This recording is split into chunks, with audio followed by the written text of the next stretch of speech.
Good morning, good morning, good morning, my brothers and sisters. Good morning and welcome, welcome, welcome to another Good Morning Grief Devotion. It's your boy, Pastor Corey Allen Duncan Sr. Privileged to have this wonderful opportunity to lead you in yet another grief devotion. I'm your 2024 certified grief coach, and I thank you for allowing me to be a part of your grief journey. What is grief, my brothers and sisters? I'm so glad you asked. Grief is the natural and normal response to loss, change, and transition that results in the expressions of feelings and emotions. Grief is what you feel on the inside. Mourning is how you express it on the outside. Therefore, we don't suppress it, but we express it. We don't ignore it, but we explore it. We don't conceal it, but we reveal it. We don't lock it up, but we let it out. And that's why we shout, good morning, because morning is a good thing. So I want to say good morning. I want to thank you for joining us on today. Hope your Friday was phenomenal. Your Saturday is going to be sensational. Why? Because you landed with foundational, with this grief devotion that's going to bless you, that's going to help you. Small steps lead to great distances. It's going to put something on your mind. It's going to get you to thinking. It's going to put you in a better position. And I'm glad to have this opportunity to lead you on today. Yo, if this is a blessing to you, it's going to be a blessing to somebody else. Don't be stingy. Don't be selfish. Don't just keep it to yourself. Share the love, share the wealth. Let somebody else who is grieving or mourning know that, yo, we got some bread over here. We got some grief food over here. We got some morning manna over here that's going to help them, right? So make sure you do just that. Y'all, today is day 20. Today is day 20. We are going to talk about, I don't know what will happen tomorrow. I don't know what will happen tomorrow. Can we talk about it? Most of us go through life expecting that tomorrow will be a lot like today. For long stretches of time, we can be lulled into complacency. We assume that our weeks and months will unfold in routine ways. But tomorrow is promised to none of us. Tomorrow is promised to none of us. Tomorrow is promised to none of us. Let me go back. Most of us go through life expecting that tomorrow will be like today. So many of us, we take time for granted, not realizing, I say this all the time, when it comes to death, you don't live with fear of death. You live with an awareness of death, right? It's not that you should be in fear, but it's you should be aware, because that awareness begins to structure how you navigate throughout your day, your week, your month, and your life. That awareness begins to structure how you are governed, right? Because time is what we take for granted. We take for granted when we leave the house, we're going to see everybody that we left again this evening. We take for granted that when we get off the phone, that's not the last conversation. I'll talk to them again, right? We take that for granted, and we don't live being cognizant of the fact that here it is, the last time might be the last time. That you don't live in fear with that, but you live in awareness with that. That whether it's a phone call, whether it's an interaction, whether it's you leaving the house, you live with the awareness that the last time might be the last time. That's why you always kiss them goodbye on the cheek, always embrace, always hug, always say you love them. You got an opportunity to express yourself, because the last time might be the last time. Not to make you live in fear, but to cause you to live in a way that you're aware. We go through life expecting that tomorrow will be a lot like today. For long stretches of time, we can be lulled into complacency, right? What does that mean? I say all the time, what if we had on our foreheads the time that we have left in life? What if you could walk around and you can see the years, the months, the weeks, the days, the hours, and the minutes? What if it was mapped across our forehead, and we begin to look at people, and even ourselves or our loved ones, and we begin to look and be like, man, you only got 2 days left. You out of here. We wouldn't be lulled into a state of complacency. If we knew we started out 2024, oh, but by December, if we seen by December, whatever, for my father, it was the 3rd of December, right? If it said December 3, and we not, only got 12 months left with you, we wouldn't be lulled into a state of complacency. We would maximize the year. We would spend time together. We would do all of these things. And people even do it now when it comes to like cancer diagnoses and things of that nature. We begin to see like, dang, the doctor's giving them 2 months, 3 months. And by this time, the quality of life is going down to the point to where like they can't do a lot of stuff, but we try to maximize that time that we have, right? Yeah, if we could live with that awareness ongoing, because the reality is, no, we don't have numbers on our forehead. No, we don't know. Nobody knows the day nor the hour. You know what I'm saying? I know that's talking about when the Son of Man shall appear, but nobody knows the day or the hour when, it's going to be our last time. So when we live with that awareness of the fact that the last time could be the last time, we're not lulled into a state of complacency. We do it today. We maximize the time today. We maximize the opportunity today. Let's all sit at the table and have dinner today. Let's make the memory today. Let's take the moment today. Let's maximize the minute today, right?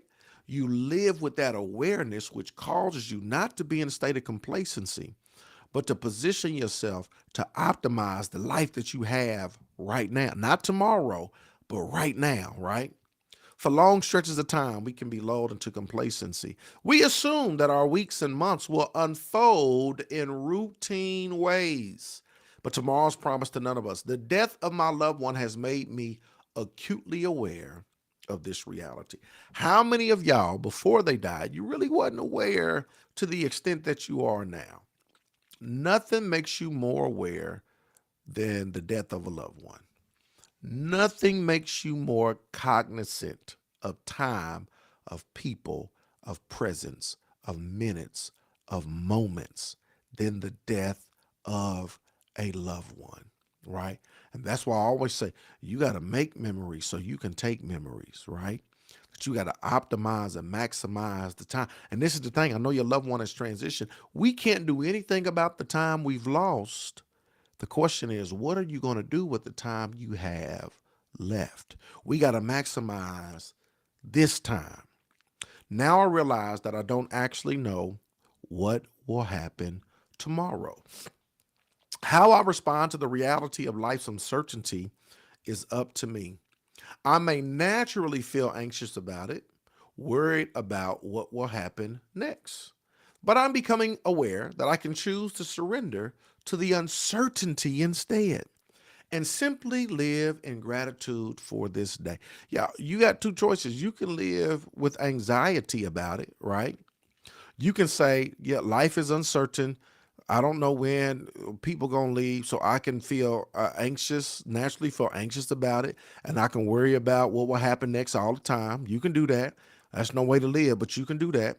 You can be anxious and worry, and you can do that. Or you can choose to surrender to the uncertainty instead and say, who knows what will happen, right? But even in that, here it is. I'm going to simply live in gratitude for this day.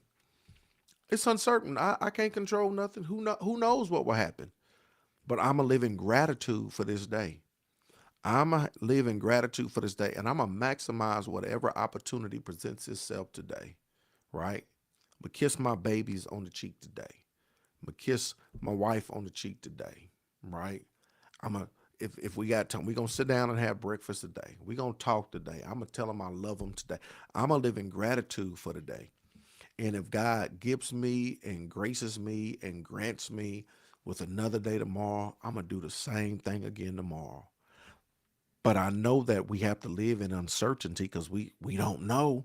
So what do? We live in gratitude for today. And I'm telling you, that has to be the mindset because tomorrow is not promised.